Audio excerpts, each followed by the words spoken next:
Everyone, good morning. কেমন আছো সবাই? আশা করি সবাই ভালো আছো। আজকে অনেক সকালে উঠেছি 5টা, 5:30টার দিকে। উঠে মামাকে যেহেতু 6টায় পড়াতে আসবে, তো ওকে তুলে তারপরে রেডি করে ওকে পড়তে বসিয়ে দিয়েছি। আর আমি ভাবছি চলো আজকে একটু সকালে উঠেছি তো একটু ব্যায়ামটাও করে নেওয়া যাক। আর আমি যেহেতু ব্যায়াম করি তো কিছুদিন একটু বন্ধ রেখেছিলাম, কারণ কি বলবো, মানে সারাদিন কষ্ট করার পরে আমাদের হাউস ওয়াইফরা তো সারাদিনই কাজের শেষ থাকে না। তো কাজ করার পরে না সকালবেলা উঠতে কেমন একটা আলসেমি টাইপের লাগে। তো যাই হোক, আজকে যেখানে উঠেই পড়েছি তাই ব্যায়ামটা করি। আর একটু পরে আমরা বেরোবো। তো কোথায় বেরোবো দেখলেই বুঝতে পারবে। তো যাব আমার বড় মেয়েকে নিয়ে। তো কিছু সমস্যায়ও ভুগছে, তো ওকে মানে ডাক্তার দেখানো হয়েছে, টেস্ট করাতে হবে। তো চলো বেরোবো। আর এই দেখো সকালের পরিবেশটা কেমন, কত সুন্দর না? আর এটা হচ্ছে আমাদের বাড়ির রাস্তা, দেখেছো? একদম সরু রাস্তা।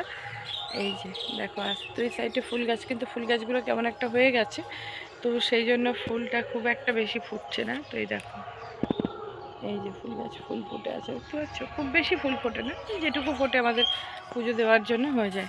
তো যাই হোক, চলো ব্লগটা দেখতে থাকো, আশা করি ভালো লাগবে। চলো, এই জিনিসটা দেখো তো, দেখে বুঝতে পারছো কি? এটা হচ্ছে মোচা। এটা কিন্তু খেতে খুব সুন্দর।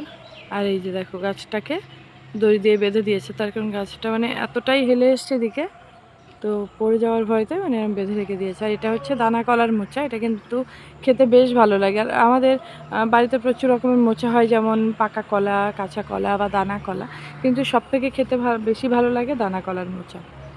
আর তোমরা কে কী দিয়ে খেতে ভালোবাসো? যেমন মোচা ডাল, মোচা ভাজা, আমাদের বাড়িতে এটাই খাওয়া হয়। তোমরা কে কী দিয়ে মোচা খেতে ভালোবাসো অবশ্যই কমেন্ট করে জানিও। তো চলো, ব্যায়াম মোটামুটি হাঁটা হয়ে গেছে, বা একটু ঘরে বসে ব্যায়াম ট্যায়াম করবো, তারপরে সংসারে বাকি কাজ করব। এতটাই ব্যস্ত হয়ে পড়েছিলাম, তাই যে কাজগুলো করেছি সেগুলো আমি তোমাদেরকে দেখাতে পারিনি। তো ফাইনালি মেয়েকে নিয়ে আমি রেডি হয়ে বেরিয়ে পড়েছি। আর দেখো, আমরা এসেছি আমাদের বসিরহাটের বিশাল স্ক্যান সেন্টারে। তো আমাদের যাবতীয় মানে যে টেস্টগুলো করানো হয় মোটামুটি এখান থেকেই করানো হয়। তো এদিকে দেখো, মেয়ের বুকের এক্স রে করা হচ্ছে। তো এক্স রের জন্য ওকে একটা ড্রেস দেওয়া হয়েছে। তো ড্রেস দিয়ে দেখো ওকে এইভাবে টেস্ট করছে। আর নিঃশ্বাসটা কিন্তু বন্ধই আছে। আর আমার না খুবই খারাপ লাগছে। বুকের এক্স রেটা করে তারপরে চলে এসেছি। 4 থেকে 5 রকমের ব্লাড টেস্ট দিয়েছে। তো সেই টেস্ট করানোর জন্য আমরা দোতলায় চলে এসেছি। তো দেখো, মেয়ে প্রচণ্ড ভয় পাচ্ছে, তোমরা দেখলেই বুঝতে পারবে। আর অ্যাকচুয়ালি যে কোনো ভালো মানুষের মানে সুই টুই ফোটাতে গেলে কিন্তু আমরা নিজেরাই ভয় পাই। তো আর ও তো ছোটো মানুষ, ঠিক আছে? তো যাই হোক, দেখি আমি একটু বুঝিয়ে টুঝিয়ে ওর পাশে গিয়ে শান্ত করি। টেস্ট মোটামুটি কমপ্লিট করে চলে এসেছি একটা ফোনের দোকানে। তো এখানে আমরা নতুন আসলাম এই দোকানটায়। তো এটা হচ্ছে আমার মায়ের ফোনটা, যেটা ছিল আগের, সেটা খারাপ হয়ে গেছে। তো দোকানে দেওয়া ছিল মানে রিপেয়ারিং করার জন্য, তো সেটা হয়নি। তো তাই ভাবলাম চলো একটা নতুন ফোন নেওয়া যাক। তো দেখো কোন ফোনটা ভালো লাগছে। আর নেবো ছোটো ফোন, কারণ ওনারা তো স্ক্রিন টাচ ফোন এরকম চালাতে পারেন না, তো কিপ্যাড নেব। টেস্ট করে বাড়ি চলে এসেছি। এসেই দেখো এদিকে রান্না বসিয়ে দিয়েছি। আর আজকে অনেকটাই বেলা হয়ে গেছে। আর মন মানসিকতাও ভালো নেই যে আমি মানে ঠিকঠাকভাবে ভিডিও করব। মানে কি বলবো, মেয়ের মানে এই রিপোর্টগুলো করার একটাই কারণ, ও নাকে প্রচণ্ড সমস্যা হচ্ছে। তো নাকের সার্জারি করাতে হবে। তো সেই জন্য আর আমার একদমই মন ভালো লাগছে না। তো এদিকে দেখো বিভিন্ন রকম সবজি রান্না হচ্ছে। নিরামিষ হলে আমাদের বাড়িতে কারোরই মুখে ভাত ওঠে না। তার কারণ নিরামিষ কেউই খেতে চায় না। মাছ মাংস খুবই সীমিত খায়, কিন্তু তারপরেও একটু মাছের ঝোল ভাত হলে আর নেই কথা। এটা হচ্ছে আমাদের বাঙালির মানে শ্রেষ্ঠ খাওয়া দাওয়া, হচ্ছে ভাত, একটু মাছের ঝোল, মসুর ডাল, এগুলো হলে ব্যাস হয়ে যায়, তাই না? কিন্তু নিরামিষ যেদিন হয় আমাদের কিন্তু একদমই ভালো লাগে না। আর আমার নিজের মনটাও একদমই ভালো নেই। তো আজকে আমার ব্লগটা হচ্ছে সুখ দুঃখ মানে মিলেমিশে আমার একটা ব্লগ। তো কেমন লাগলো? আর তোমরা সবাই পাশে থেকো, প্রে করো আমার মেয়ের জন্য।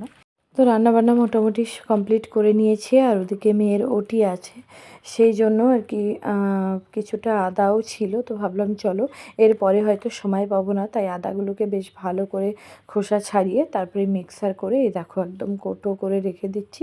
আর এবার যখন রান্না করব তখন ওই ফ্রিজ থেকে বের করে অল্প অল্প নিয়ে রান্না করলে হয়ে যাবে। তো তোমাদের সঙ্গে আরেকটা জিনিস শেয়ার করি। এদিকে দেখতে পাচ্ছ কতটা আলু। এটা হচ্ছে আমাদের বারান্দায় খাটের তলায় রাখা হয়েছে, একটা তক্তপোষ টাইপের আছে। তো সেখানে একদম পুরো জায়গাটা জুড়ে আলু রাখা হয়েছে, কারণ 2 বস্তা আলু নিয়েছে, আবার এদিকে আর 1 বস্তা নিয়ে এসেছে তোমাদের দাদাভাই। তো এই আলুটা এখনও ঢালা হয়নি, তো যখন মোটামুটি একটু সময় হবে তখন ঢেলে ওটাকে আবার গুছিয়ে রাখা হবে। আর কারণ এর পর পর মানে অনেকটাই আলুর দাম কিন্তু বেড়ে যায়, তো সেই জন্য যতটা পারে মোটামুটি কিনে স্টোর করে রাখার চেষ্টা করা হয়। ঠিক আছে, কে কে রাখো। তো দেখো তো চিনতে পারছো কি না এটা কোন জায়গা? এটা কিন্তু নার্সিংহোম।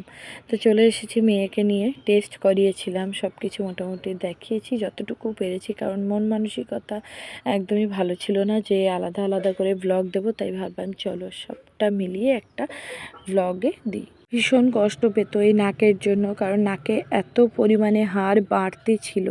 তো 5খানা মোটামুটি হাড় ওকে সার্জারি করে বের করা হয়েছে।